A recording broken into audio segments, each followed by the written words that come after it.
Welcome to the Future Christian Podcast, your source for insights and ideas on how to lead your church in the 21st century. At the Future Christian Podcast, we talk to pastors, authors, and other faith leaders for helpful advice and practical wisdom to help you and your community of faith walk boldly into the future. Whether you're a pastor, church leader, or a passionate member of your faith community, this podcast is designed to challenge, inspire, and equip you with the tools you need for impactful ministry. And now for a little bit about the guest for this episode. Welcome to the Future Christian Podcast. Today, Loren Richmond Jr. welcomes Dr. Elesha Coffman to the show. Dr. Coffman is an accomplished historian and associate professor at Baylor University, specializing in the study of American religious history. She earned her Ph.D. in American religious history from Duke University and has contributed significantly to the field through her extensive research and publications. Coffman is the author of The Christian Century and the Rise of the Protestant Mainline, as well as Turning Points in American Church History, which we'll be talking about today. Her work examines the intersections of media, religion, and culture, highlighting the role of religious publications in shaping public discourse. Coffman's scholarly pursuits focus on how religious groups engage with broader societal issues, offering valuable insights into the evolving landscape of American faith and identity. And of course, a reminder before we start today's conversation, please take a moment to subscribe to the podcast, leave a review, and share Future Christian with a friend. Your engagement helps to ensure that these important conversations about navigating and resourcing the future of the church continue and reach more people.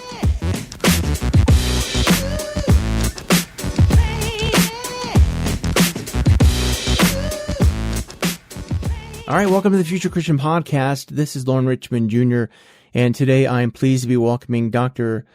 Elesha Coffman. So thank you so much for being here. Welcome to the show. Thanks so much for the invitation. I'm looking forward to this. Yeah, anything else you'd like to share with our listeners just about yourself? Oh, wow. Grew up in Central Indiana. Big basketball fan, as one is, growing up in Central Indiana, and then graduate school at Duke. I don't know what I was a journalist between undergrad and grad school. So I've been both a journalist and a historian. Okay. So Duke, you're Duke fans. That means like half the listenership probably hates you. And then the other ones, love you, right? Yes. Duke, people either love Duke or love to hate Duke, and we'll take both. What do you think about the new coach then? I guess is the question. Johnny Shire. So this is wild to me. He was a student when I was there in grad school, and I think he was a religion minor. So I would see him around the building. My Ph.D.'s in religion. So I still remember seeing him in the hallways and always being shocked. He's so tall. They're all so tall. Even if you're not the tallest member of a D1 basketball, they're still so tall. Right. All right. Well, that's a little interesting tidbit here. Before we get into Duke basketball, because I had a guess. We chatted New York Knicks basketball before we got into the conversation. We'll save our listeners from that. Share, if you would, just come out your faith journey. What's that look like in the past and what that looks like today? Yeah, I was raised evangelical, sort of non-denominational or denominational nomad. Born in Washington State and then grew up in Central Indiana and went to several different kinds of churches growing up, and then went to Wheaton College, also evangelical, non-denominational, pan-denominational. And then I worked at Christianity Today briefly. So again, we're solidly in the evangelical world. Grad school at Duke. Duke is historically Methodist, but the graduate program in religion has all kinds of denominations and non-Christian faiths as well in terms of the student population and what people train in. And my first book was on the Protestant Mainline and the Christian Century, so the arch rival to Christianity Today, which is where I had been a journalist, not at Christianity Today magazine, but at the company at some of their other titles. I didn't want to write about evangelicals. I wanted to write about something that was adjacent to my own experience. And in the process of that research and personal church experiences, have been attending more mainline churches since grad school. So I currently attend the Episcopal church that I can walk to from my house here in Waco. Awesome. Thanks for sharing that. Gosh, I was going to ask you something, follow up. How about this any spiritual practices you find meaningful you're willing to share? So I'm a choral musician, amateur. I took one semester of voice at Wheaton. And I find the practice of singing in a group, singing religious repertoire, that is a spiritual practice for me. The combination of the lyrics and music, the experience of singing, particularly in a church space, the visuals and acoustics of that, but also the togetherness of it. So I was one of those people, that was one of the things that was really hard about the pandemic, was not having corporate singing anymore. I really missed that. And I like to listen to it and I like to participate in it. Yeah. I remember what I was going to ask you. Wheaton, I remember hearing a lot about Wheaton when I was a kid. Wheaton was kind of, at least I was told, a very prestigious school evangelically. I'm curious, like, still, what's its reputation today? And is there similarities to like Fuller, which is kind of like quasi mainline, or is Wheaton still pretty entrenched in evangelical world? That's an interesting question. I would think of Wheaton as still entrenched in the evangelical world, but American evangelicalism is notoriously hard to define or pin down. Yeah. Wheaton is sort of the intellectual leading edge of it. Christianity Today is right up the street. So more of a pro-education, at least somewhat cosmopolitan, and unfortunately the stark dividing line now, never Trumpers. Yeah. Right. So, but that's not most of evangelicalism. Right. So they're kind of like a quote unquote leading institution, but they're also kind of out on their own, advocating for a tradition that is no longer as strong and maybe never was as strong. There are comparisons to the Christian Century and the mainline tradition there, that the Christian Century placed itself as this leading periodical. Well, it had a really small elite readership. Was it leading? Who were they leading? Or were these people who had learned things, a lot of the readers were clergy, had learned things in seminary, really nuanced, complicated things about the Bible, about church history, about the potential for better race relations in the country. You know that coming out of seminary, and then you get into a congregation and your congregants are just sitting there, arms crossed, looking at you like, don't you even tell me about advances in biblical studies? Don't you even tell me about why white supremacy is a bad thing? I think evangelicals in the United States didn't used to have that experience as much. Clergy and laity were more on the same page. And now the minority of evangelical clergy who aren't full Trump bandwagon are having some of the same experiences that mainline clergy had throughout the 20th century, is one way to put it. Man, I wish we had time to talk about that. Yeah. Well, we're not here to talk about that. We are here to talk about her book, Turning Points in American Church History, How Pivotal Events Shaped a Nation and a Faith. But I told Elesha already, like, I want to have her back to talk about that first book, but that sounds really more, I'm officially more motivated to have that conversation now. But let's talk. If you want to give just a little quick overview about the book, we're going to primarily talk in chapter 8, but why don't you, for our listeners, just talk about the context and overview of the book? Sure. Turning Points in Church History was a book that one of my mentors, Mark Knoll, wrote over 25 years ago. So that's a survey of all of church history, Acts forward, in a 13, 14 chapter format. I think he added another chapter for a later. It's been in 4 editions now. It's been in print continuously. When I took a church history class, the first church history class I took, which was after undergrad, but when I was editing a magazine called Christian History and I needed to know something about it, I took it from Mark Knoll, and he taught that class from his Turning Points book. So that was an early exposure that I had both to that book, that idea, and church history as a whole. Then after I did my Ph.D. in American religious history and I was teaching, I used his book once for a church history survey at the undergrad level. And then my second teaching job was at a seminary in Dubuque, and I was the church history person. Every fall, it was early and medieval church history. Every spring, I was supposed to teach Reformation, modern Europe, and U.S. church history all in a 12-week semester, which is insane. And I wanted to get in more American church history. At Duke, where I had trained in that seminary, it was a 3-course church history sequence. There was one early medieval, one Reformation and modern Europe, and then one whole class on American church history. So I was trying to think in this teaching context, how do I get the best of the content from what used to be a full semester of American church history for seminarians into the 2 weeks that I have for American church history in my current teaching context. And I thought, wouldn't it be great if there was a Turning Points book like Mark Knowles, because it covered so much content without feeling overwhelming, because it focuses on particular events, and there's enough time at that focus to get a sense, this is the geographic context, this is the political context, this is a little bit of the personalities of the individuals involved, this is what was at stake and for whom. Wouldn't it be great if there was a Turning Points book just on American church history? And so I talked to the publisher, Baker Academic. Are there plans for this? Is this going to be a series? They hadn't really thought about it as a series. They didn't have any plans. And then after my first book came out, so I was an established author, those conversations became, well, would you be willing to write a Turning Points in American church history book? And unfortunately, I've forgotten what your original question was, but that was how it came to be. So I then called Mark Knoll again, said, because he's also trained as an Americanist, if you were to write a Turning Points in American church history book, which turning points would you focus on? And so then I started from the notes from that conversation and then amended the list somewhat.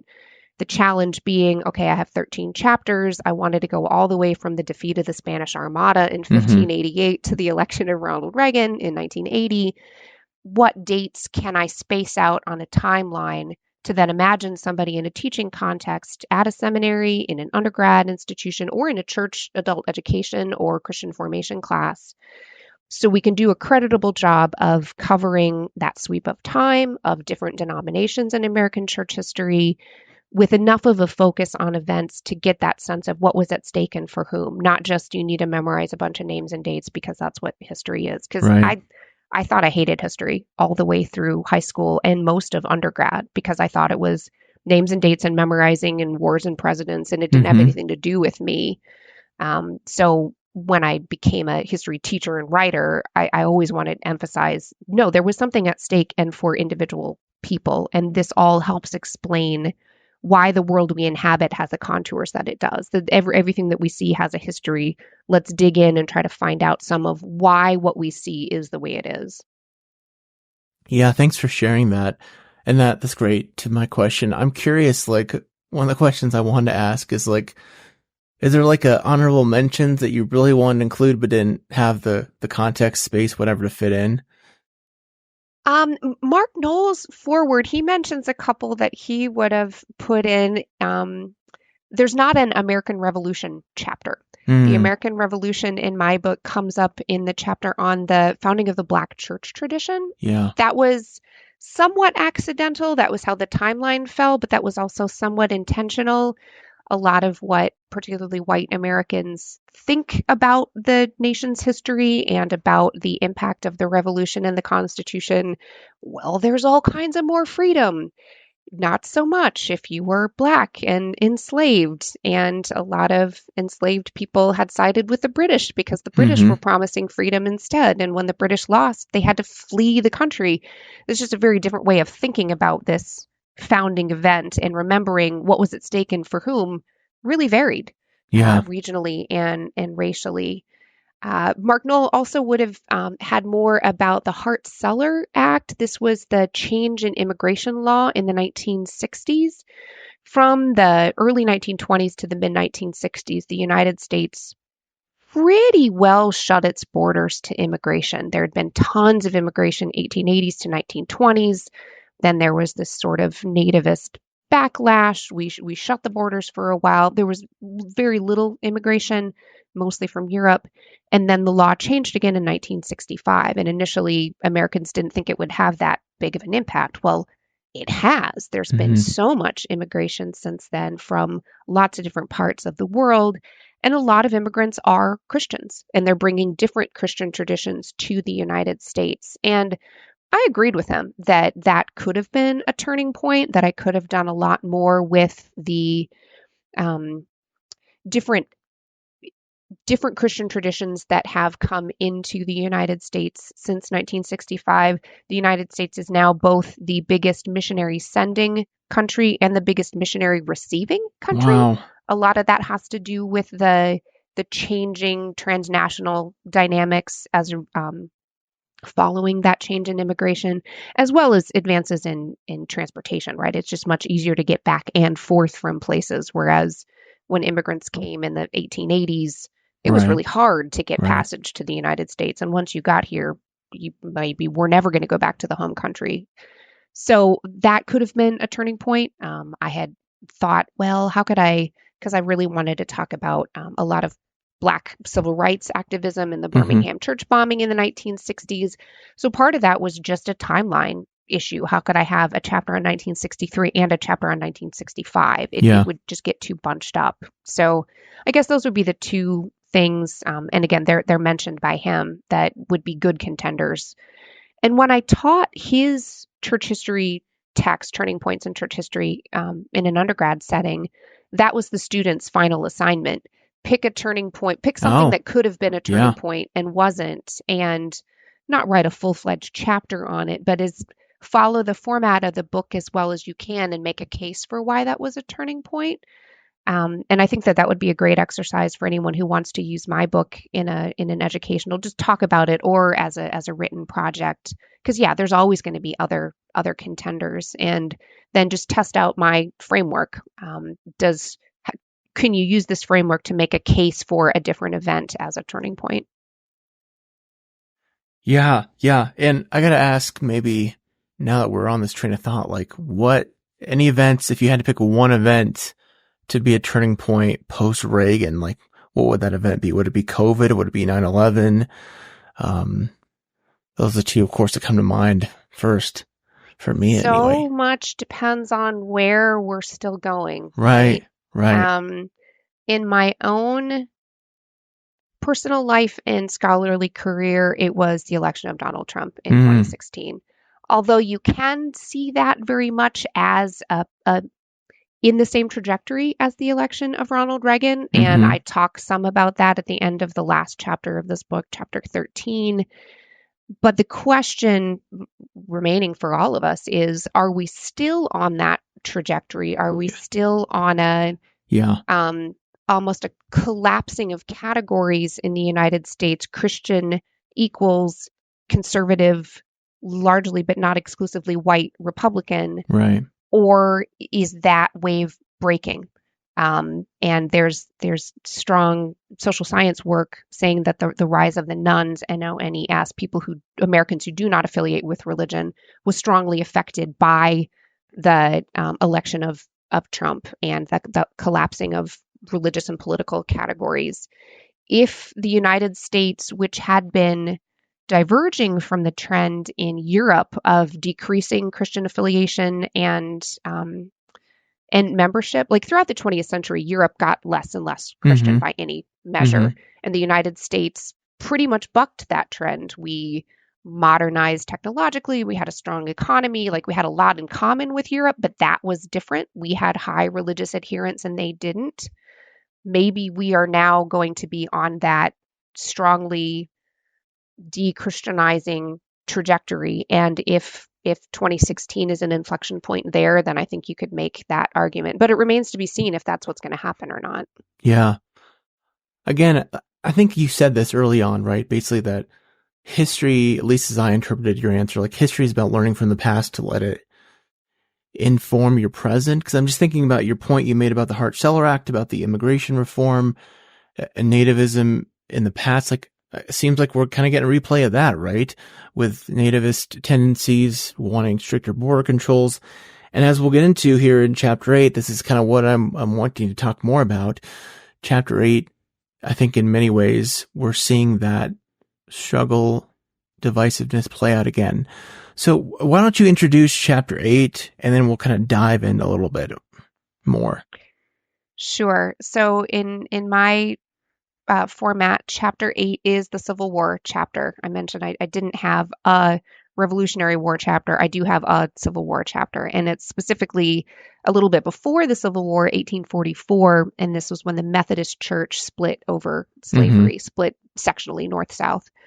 The presenting event was a question about a bishop who was also an enslaver. And from the beginning of the Methodist Wesleyan tradition, John Wesley was notable in his day for saying slavery is wrong. Like, it's just wrong. You cannot be a Christian and engage in that. And the Methodist tradition in the United States from the beginning was like, yeah, we are following the founder of Methodism. We're not going to have slavery. And they changed position on that within a matter of months because being against enslavement was just really unpopular, particularly in the South, where the Methodist movement was making experiencing a lot of growth. And so there on the ground, the church leaders had to decide, well, do we want to be able to evangelize white enslavers and also other white Americans who didn't own slaves, but who were part of that economic system, who had those same racial biases? Or do we want to limit ourselves and say, we're against slavery, and so we will be small and wildly unpopular? So they chose the path of church growth and ended up with a lot of enslavers among their members and denominational leaders. But there were other members of the church who said, we can't sell out on this. Yeah. Wesley was against it. As we read the Bible, we're against it. Absolute hard no. That becomes a fight within the church at their assembly, and a majority said, this particular bishop, James Osgood Andrew, nope, you can't be a bishop and an enslaver. If you want to keep your slaves, you can't be a bishop anymore. And so then some Methodist churches split off to the Methodist Church South, saying we will be the Methodist Church that allows slavery, and then the Methodist Church North is the one that doesn't. And that's a precursor to other sectional divisions that are going to come up later. Other Protestant denominations split. Obviously, the political parties, the states themselves split. And this becomes debates that are settled on the battlefield, not in general assemblies or in the legislation. Yeah. So on page 155, you write, and I'm going to summarize here, that this issue, slavery, for some people within the church was, like you said, crystal clear. For John Wesley, it was crystal clear. It's morally imperative, but it struck others as divisive, distracting, a threat to evangelism and church growth. You quote historian Donald Matthews saying the Methodist Church would have to make the choice between purity and popularity. So when I first read this chapter, of course, what came to mind for me was just the LGBTQ division within the last 20 years within mainline Protestantism. Again, interestingly enough, most recently in the Methodist churches of like last summer, right? But as you were talking even then, I thought about widening this conversation out to even evangelicalism today, or at least, again, our current context. When we think about racism, whether it be racism in evangelical circles or LGBTQ affirming in mainline circles, it seems like there's this same struggle of like, do we want to be morally pure, or do we want to be, quote unquote, focus on church growth and think that these are issues that are, again, a threat to evangelism? Yeah. I've come to a couple of strong leanings. I won't call them conclusions necessarily. When I was learning church history, not so much American church history, but the early and medieval, the Reformation, the stuff that I haven't studied as deeply, but when I was TAing those classes at Duke Divinity, the big church conflicts of the past, especially if you're taking these classes from historical theologians, are described in terms of theology. Like, they split over the filioque clause, they split over this particular interpretation of whether there's real presence in the Eucharist. As an American church historian, where the marquee rupture is this one over enslavement, narrowly, if you were to read the documents from Methodist Church history, this is about a church order question and who gets to be a bishop and who gets to weigh in on who gets to be a bishop. But come on, let's be honest. This is about enslavement. Yeah. This is about economics, and this is about racism. And then I started to wonder, what if all of the church splits were actually about things with political and economic salience that not just a handful of theologians arguing in Latin cared about, but affected a lot of people. So that's now my suspicion. Anytime I'm hearing another church historian talk about another church split in a conference or something, I'm always the one raising my hand saying, did you consider economic reasons? Like maybe you're totally right. Maybe it was just about this Latin stuff, but I'm suspicious. The other thing I would say about what seemed to be the problem, what was really the problem, why is this a problem for churches? In a later chapter in the book, the one on the 16th Street Baptist Church bombing in Birmingham, 1963, so this is a big civil rights chapter, I really wanted to include long quotations from Martin Luther King Jr.'s letter from a Birmingham jail, where he calls out the white moderates. Right. That the white moderates are always more devoted to order than justice. Here I'm quoting, who prefers a negative peace, which is the absence of tension, to a positive peace, which is the presence of justice, who constantly says, I agree with you in the goal you seek, but I cannot agree with your methods of direct action, who paternalistically believes he can set the timetable for another man's freedom. That is the interpretation that I then use when I'm looking at the documents from the mid-1800s and considering this Civil War stuff. Yes, churchmen are going to talk about evangelism and church growth and purity. Whatever they say, I hear them as being just white moderates who just want to keep things the way they are because that's working fine for them. Yeah, that's interesting to think about. So a page over, basically, you write about how these divisive, or in the context of 1840s, this issue over slavery became a navigable impasse. I'm not going to read the full quote here. But again, like, to bring it modern day, current day, again, in mainline context, whether it was, the Episcopalians, the Presbyterians, the Methodists. I mean, again, we're talking about my denomination, Christian Church Disciples of Christ. We're so small that we sort of had like mini split. It was more like just like splintering and kind of individual congregations peeling off. Like, that's certainly happening. It just became like a navigable impasse. And then I think in some ways, you can correct me if you disagree, but I think we're seeing that in evangelicalism, right? Where it's becoming a navigable impasse. And I'm wondering, I was going to ask this question later, but I want to ask, like, I remember talking a couple of years ago with a guy I worked with as a chaplain who was PCUSA, but certainly on the more conservative side of the PCUSA. And somehow we got talking about this issue of LGBT inclusion, and he said, it's not about LGBT inclusion, it's something, I can't remember the words he used exactly, but it was basically about like, this is about biblical authority or something to that sense. And you write about, in 165, I don't know if I can find the full quote here, but basically this idea that like, for slavery, there was this difference of interpretation of scripture really became a big issue of, the pro-slavery, like a literal reading of like, oh, people had slaves in the Bible and so on. And Paul didn't specifically condemn Onesimus, right? Or Philemon, whatever. Folks can correct me there, which one I'm remembering. And then of course on the other side, the anti-slavery people like, well, read the scope of scripture, read the broad themes of scripture. And like that same thing plays out today, especially I think within LGBT inclusion, this idea of like, oh, well, chapter and verse, even though obviously there's been some work done, like I'm thinking on my bookshelf here from Matthew Vines and then,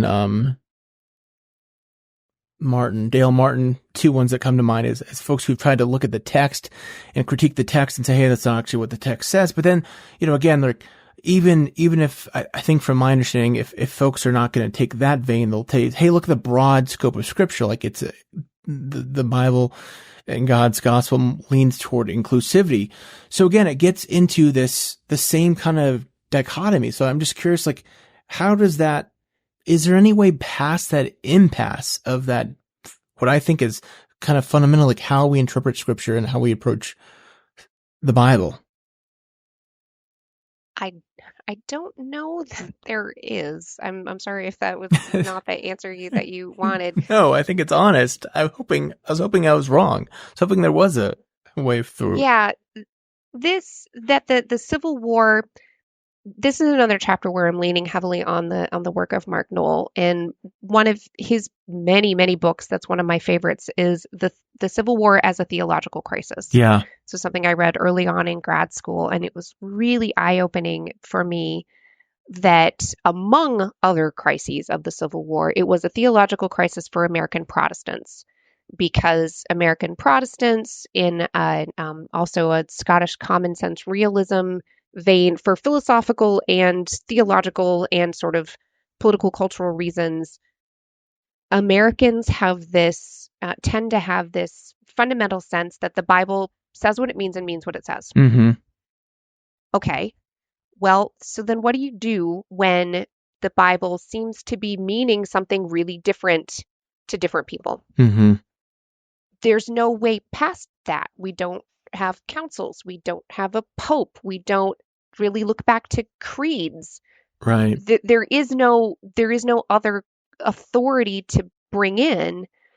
And the two big schools of interpretation that they weren't brand new at the middle of the 19th century, but they really came into focus, and they tended to be regional, is we're just taking literal verses, even if there's just one or two verses, right, whatever seems to speak right, in directly. translation, yep, in the way that we look at it, whatever seems to speak most directly to the issue, that's the thing, that's the interpretive key that everything else has to fall in line behind.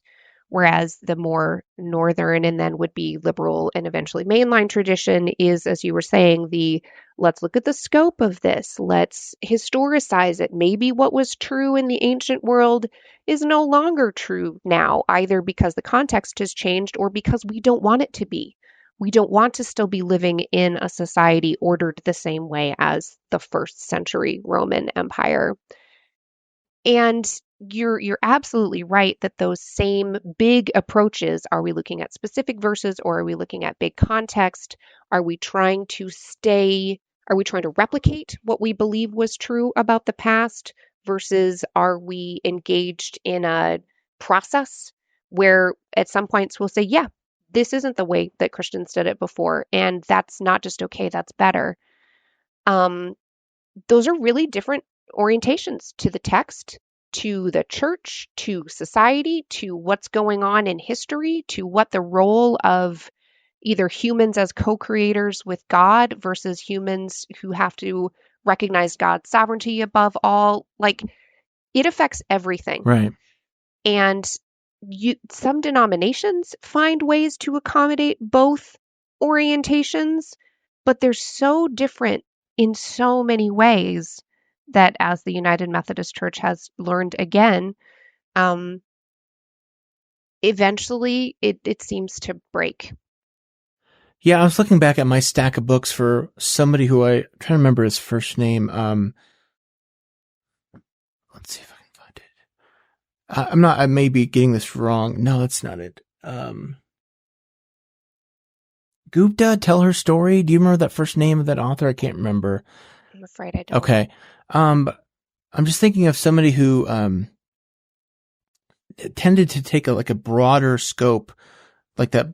I think is entrenched, is firmly, I think, identifies within the evangelical tradition, and kind of takes a broader perspective towards, for instance, women's roles in clergy and pastoral leadership. But yeah, I think that's certainly a hard balance to get, and I'm not sure there's a lot of people who seem to be threading that needle well. I first discovered this difference in orientation. It was by accident. It was my undergrad New Testament class at Wheaton. And it was a female professor who ended up not staying very long, I believe, in part because she was working on ordination. And I could tell from my fellow students that they thought it was just wrong that a woman would be ordained. She got a lot of friction from the student. Yeah. And I was not personally in favor of women's ordination then either because of the way that I'd been raised. But aside from that, we had an assignment in the class, was Paul for or against slavery? And we were supposed to be looking at the text. And this is like a freshman, sophomore level class. I now like we had no business doing that, but that was the assignment. And my group, like, we were looking at the verses, like, well, he's for it. And like, I think you were allowed to make the case either way, and the exercise was about making the case, but it was clear after my group's presentation that in the professor's eyes, we had gotten it wrong. And I was like, but that's what it says. And it took years more study for me to understand why my group came to the conclusion that it did, why somebody else would see that it's wrong. But there really isn't a way to be both on enslavement. Not politically, not economically, not biblically. Either yes or no. Yeah. I found the title, again, still could be saying this wrong, Najay K. Gupta, Tell Her Story, How Women Led, Taught, and Ministered in the Elder Church. But let's get, so I think where this is all interesting for me, at least, is where some further down in the chapter, you write about, or I guess it's Harry Stout makes the point about clergy being virtually cheerleaders, and then churches become ideological bunkers. And I guess I want to preface this very cautiously or carefully by saying I definitely understand in some contexts where people need to be in a context that's safe for them. Like you talk about your female professor, right? Like I can totally understand why she would want to leave. Like I wouldn't want to be somewhere where folks were hostily against what I was looking for. So I definitely want to respect that, especially for LGBT folks, for people of color. I don't want to make assumptions that folks need to just like tough it out. That's certainly unfair for me to ask, but I think it does. There also is like the dynamic of that fully played out is like you say, like churches become ideological bunkers. And certainly we saw that right during COVID where there were all these churches growing because they're basically like no masks, no COVID shots. We're still seeing this, I think, today of some clergy becoming cheerleaders. Like certainly we could caricature someone like Robert Jeffers as that. And I think in my own mainline tradition, I don't want to get in trouble, but sometimes clergy can behave in that same vein to some extent. So what are your thoughts there? Oh my goodness. Yeah, COVID. That was a tough one. Many times in my life, I've been glad that I was not a clergy person trying to lead a church. Right. That's just a really hard kind of job.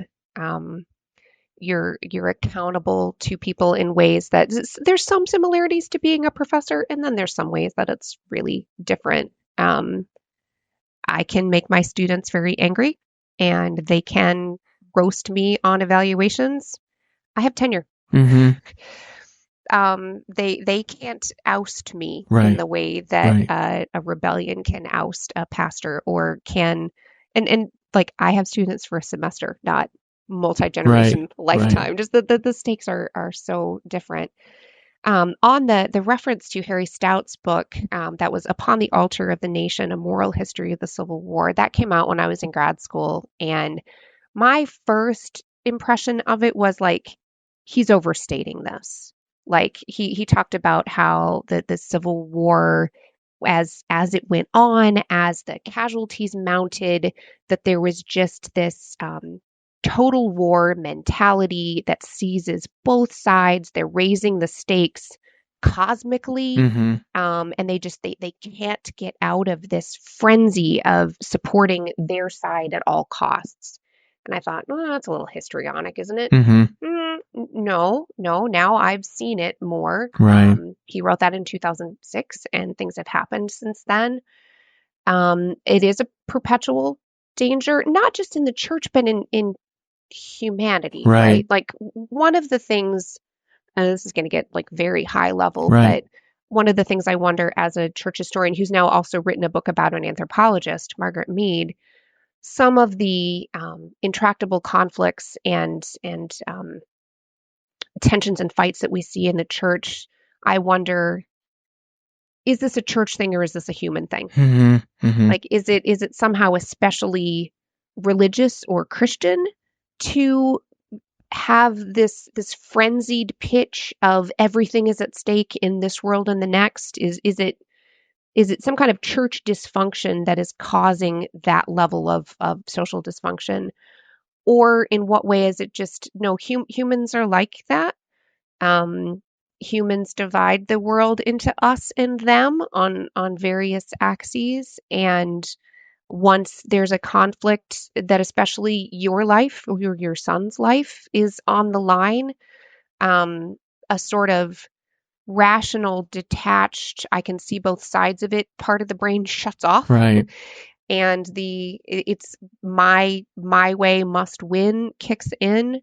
My own sort of way of understanding that the world was also heavily influenced by reading some Reinhold Niebuhr in grad school, Moral Man and Immoral Society.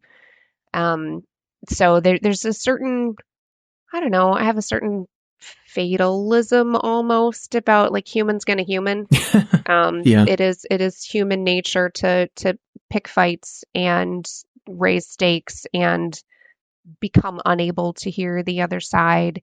So then as a church historian, one of the things I'm wondering is, or I'm looking for is, where is Christianity as institutional church, as doctrine, as text, as practice, either helping humans move out of this very self-centered way of being in the world?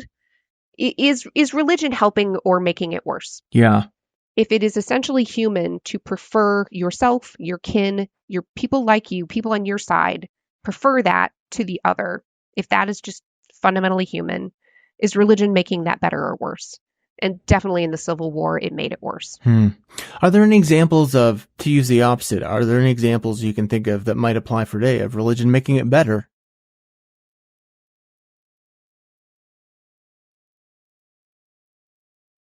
I think that there's certainly some work on global exchanges, an increase in a cosmopolitan outlook, and I don't just mean like fancy New York or something, but like David Hollinger and my graduate advisor Grant Wacker writing on the missionary impulse, how often missionaries would go from the West, particularly these are historians of the U.S., thinking they had all the answers, and they would go to some other place and realize, wow, these other people have really different ideas and practices than I do, and they're not all wrong. And maybe some of mine are wrong. And developing more of a sense of there's many ways to live in the world. There's many ways to live a good life. There's many ways to be faithful in the world. The missionary enterprise doesn't always work that way. Sometimes there's just a lot of cultural imperialism, but sometimes there is an openness there. Churches that have navigated LGBTQ inclusion, not just retrenched away from it, there is a lot of growth in a lot of those. I don't mean numerical growth, sadly, but personal, theological growth. I am someone who has changed my views on almost everything from my childhood to now for a variety of reasons. Still a Christian, but attending a very different kind of church. Spaces where people have changed are inspiring to me. And you can find those congregations. And often it is maybe it wasn't LGBTQ, maybe it was a church, a building program, or a new ministry, or a new minister, or something that required people together to work through change, and recognize that their way is not the only way, and maybe there are aspects of their own belief and identity that they can give on. That's really inspiring to find and be in those spaces. Yeah, thanks for sharing that.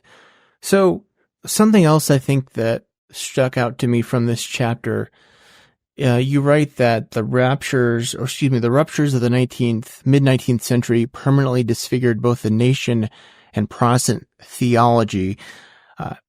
Again, depending on how much you want to share on this, but I'm curious, like, what are some examples of that certainly then? And I'm curious, like, how are those ruptures still playing out or still evidenced today? Yeah, certainly within churches and theology, one of the questions in American religious history, and my field is mostly 20th century, like the fundamentalist modernist split. Sure. And that gets pegged usually later, 1920s. I do have a chapter on the Scopes trial, but along with Mark Knoll, Civil War as a theological crisis, I really do date it earlier than that, because at the fundamentalist modernist crisis, it's still some people wanting to take certain Bible verses literally versus other people being more open to insights from outside Christianity, science and linguistics, and seeing the big picture and being okay with change in society. So again, like we keep saying, it's such a difference in orientation. And probably there are scholars whose expertise is in an earlier chronological period who would tell me, no, it wasn't even the Civil War. It was before that let's look at the big picture versus let's look at the specific verses stuff. But as far back as I know how to look as a 20th century person, that's sort of what I meant by the permanent rupture. Yeah. We still can't figure out, maybe there isn't a way to go from one side of that divide to the other. Politically, I mean, look at an electoral map now. The party alignment is different. I mean, the Republicans were the party of Lincoln. Right. They were the party of Reconstruction and Black liberation once upon a time. Every time I tell my undergraduate students that, it just blows their minds. And then I have to explain the Southern strategy and why basically there was this big group of white racists who were electorally up for grabs. And they were Democrats for a really long time, and now they're not. And are they still fighting about enslavement? Not exactly. Are they still flying Confederate flags? Yes. They are. Yeah. So we're past it somewhat, and also not at all. Okay, I was intrigued by this when your chapter, I'm getting off topic here a little bit, but your chapter on that, the Scopes controversy. In seminary, I wrote a paper on, what's his name? Who's the guy I'm blanking on? Who was against the evolution? Oh, lots of them were. No, who's the lead lawyer? William Jennings Bryan. Thank you. Yeah. I told you. Not on it today. Bryan, I wrote like a pro William Jennings Bryan paper. So like, I actually like was kind of sympathetic toward him, like, and think he gets unfairly painted now as this like really conservative, like, I guess Bob Jones like has a William Jennings Bryan like house or building or something. I'm like, he's not really like fits in modern fundamental Christianity. I don't think. Like, he was kind of a populist. He was against social Darwinism, at least as I understood. Like, am I fair in that assessment? He was a super complicated guy, right? He had a long political career. He was never as successful as he wanted to be in a political career. Right. Some of the things that he championed about voting rights and some foreign policy stuff. Yeah, he would seem workers' rights. We would now code as progressive. Yeah. And then there were other positions that he took that were, and he wasn't always as stridently anti-evolution. And even to the end, he wasn't as stridently anti-evolution. I include here that supposedly the quote that he said, "The Rock of Ages is more important than the Age of Rocks," that's from a movie. That's not from him. He wasn't that closed-minded. He became, both to his enemies and to his fans, caricatured that way. He was always more nuanced than that. But this is also very early 1900s period. And Brian's career spanned the end of the 19th century and the early 20th century. D.L. Moody would be another figure who, some of the things that he did, especially in terms of urban ministry, we would now think of as progressive. Other things he did about biblical interpretation and evangelism, we would code as very conservative. It was not as clear then as it would become. I believe it was the first cover, the magazine, The Christian Century, the sort of flagship of the Protestant Mainline that we were chatting about a little bit before, started as a Disciples of Christ publication, the Christian Oracle. When they renamed it The Christian Century, I believe it was the very first cover with that new name, had a picture of D.L. Moody. Interesting. He was still, he was a Chicago figure, and the magazine was published in Chicago, and he was of national importance. So that was part of it. But these figures could not be pegged as neatly, boxed as neatly at that period as they would be after the Scopes trial, or after some of the battles of the neo-evangelicals in the 1940s, or after civil rights in the 60s, or now after LGBTQ. As with the political parties and the Southern strategy that I mentioned, categories can be somewhat in flux. People can move in and out of them, or have historically stances that fit within and stances that did not. Yeah. We need to move on here for the sake of time, but I'm thinking about your point from the beginning about theological issues often being like cultural or economic issues. I'm like, I guess that James Carville, "It is the economy, stupid" quote might ring a bell here. Economy and political power. Yeah.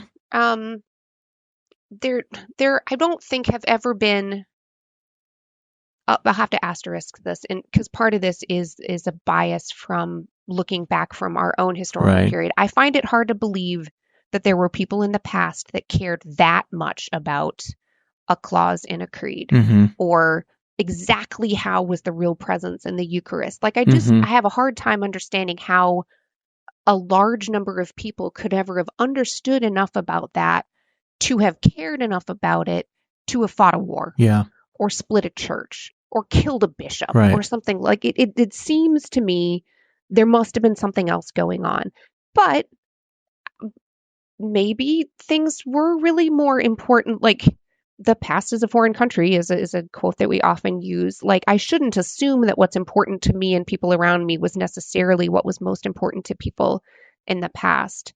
There's a book that I encountered in not graduate school. It was sent to me for review at Christian History Magazine, which we didn't actually have a book review section, but I would sometimes review books in the email newsletter because I was expected to produce a newsletter every week, and I had to come up with something to say. Tia Kolbaba's The Byzantine Lists. So this is about a field that I have no deep training in at all, and I certainly didn't then before I had done any graduate work. But she was looking at these lists, the errors of the Latins. These were lists generated in the Byzantine Eastern Church sort of Crusades era.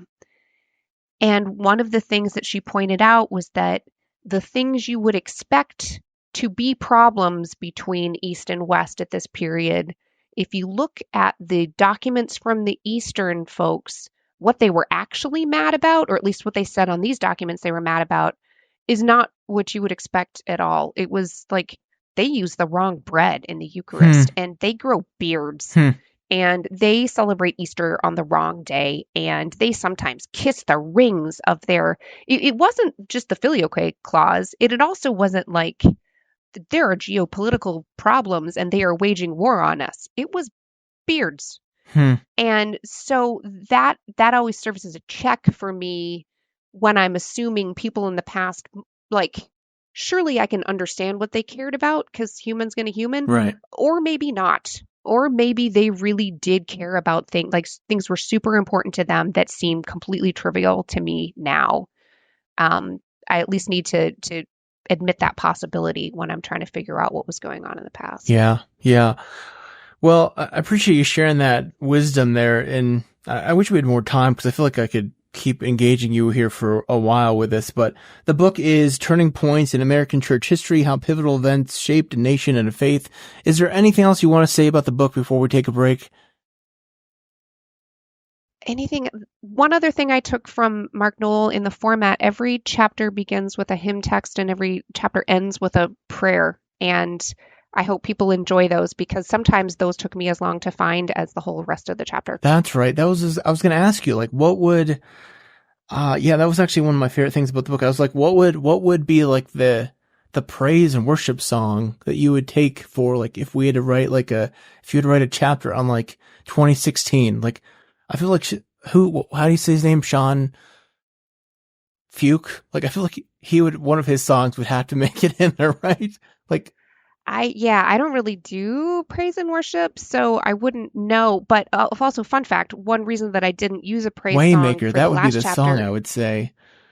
Those are copyrighted and I couldn't. That's true. That is true, which again is interesting. I had to dig out God of Our Fathers for chapter 13 because I can't remember now. I had another song that was more in the praise and worship vein, and I was denied permission to use it. Interesting. Come on, people, play along. It's important for the book. Well, let's take a break and we'll come back with some closing questions. All right, we're back with Dr. Elesha Coffman. So thank you so much for your time. Really appreciate the conversation. I do recommend the book. I really nerded out reading this, and I thought chapter 8 especially was really kind of chilling in many ways, but also enlightening. A lot of great chapters. I thought, like the one you mentioned, where's one about the American Bible Society founded? What was that chapter? I think that's 7. The Christian Empire, essentially, the Benevolent Empire. I thought that was a really interesting chapter too. So a lot of good stuff in the book. Some closing questions we'll go through here. Again, you can take these as seriously or not as you like to. If you're Pope for a day, anything you want to do there? So just to try to change the Catholic Church, or are we imagining that the Pope is actually a unified global church? Hey, you're the Pope. You can imagine it how you want. My co-host Martha Tarnick, she said this to a guest recently. If you could wave a magic wand or the papal scepter, I suppose, like what would you accomplish?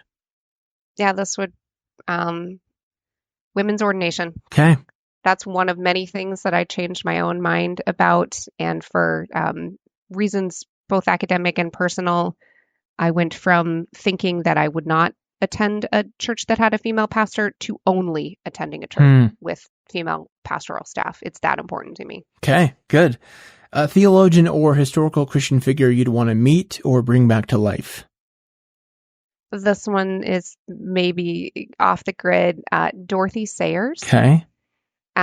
She did some theological and translation work. She has some really interesting writing about women as like are women human, I think is one of her essays. She was one of the Inklings with C.S. Lewis and Tolkien. She's kind of at the edge of that group. So British writer, but also the best writer of sort of golden age of mystery books, the Lord Peter Wimsey books. I love all of her mystery books. So I would just like to talk to her about everything. Okay. Good. What do you think? I guess maybe this. I'm gonna cheat here because I can. If you had to like write again our current time and context as a chapter, like what would you title that chapter? Putting you really on the spot here. Yeah. It might be something like The Rise of the Nuns, NONES. That's something that sociologists, like I would have stolen that from sociologists, which is pretty much what happens when you're doing historical work and moving up toward the present. Right. You're engaging more with sociology, political science, disciplines that when I get called in on a sociology dissertation, they're like, well, I hate to cite this. It's all the way from, like 2012. I'm like, dude, I'm using documents from the 16th century. Yeah. You can't scare me with 2012. So the social scientists are better on the recent past, and they've been talking about the rise of the nuns for several years now, and speculating that probably we've hit a tipping point, that is, by certain measures, is already the largest quote-unquote religious category in the United States. Mm-hmm. That isn't totally new. You don't have to go back any more than the late 1800s to have the same levels of irreligiosity. Americans forget that. We think we've always been super religious until like last Tuesday. No, it was a rise and fall of church affiliation. So probably that rise of the nuns. Okay. What would you hope for the future of Christianity? Stop doing so much damage. I guess it goes back to what you said, religion making it better or worse, right? Yeah. What is it that humans as humans have a tendency to, what kind of pain do we inflict on each other, and how can churches help us grow beyond that and also take better care of the survivors? Mm-hmm. Mm-hmm. Well, we're 58 some minutes in here, and I want to keep asking you questions, but I want to respect your time. It's lunchtime in my neck of the world, so I'm getting hungry. Where can people connect with you in your work? I don't do a lot of social media. Certainly you can find out about what I'm doing at the Baylor History Department. That's my home department. Sometimes I'll write journalism as well as historical work, but probably my faculty page at Baylor would be the best place. And is there a title for the new book yet? The working title, as I'm applying for like grant funding to do more research, is Making Religion News. Okay. History of the Religion News Service. Okay. Well, the book we talked about today is Turning Points in American Church History. I'm going to have to track down the book on the Christian Century and then hopefully have you back for that, and then be on the lookout for her new book. Is there a time estimate yet? Oh, no, this one, the archive is 620 some unprocessed boxes. Okay. It's going to be here. Wow. Okay. Well, keep an eye out. Well, thank you so much for your time. Really appreciate the conversation. I hope it's helpful for our listeners. I certainly found it engaging. So always leave folks with a word of peace. So may God's peace be with you. That's great. Great word.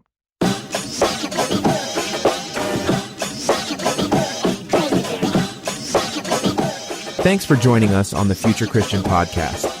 The Future Christian Podcast is produced by Resonate Media. We love to hear from our listeners with questions, comments, and ideas for future episodes. Visit our website at future-christian.com and find the Connect with Us form at the bottom of the page to get in touch with Martha or Loren. But before you go, do us a favor. Subscribe to the pod to leave a review. It really helps us get this out to more people. Thanks, and go in peace.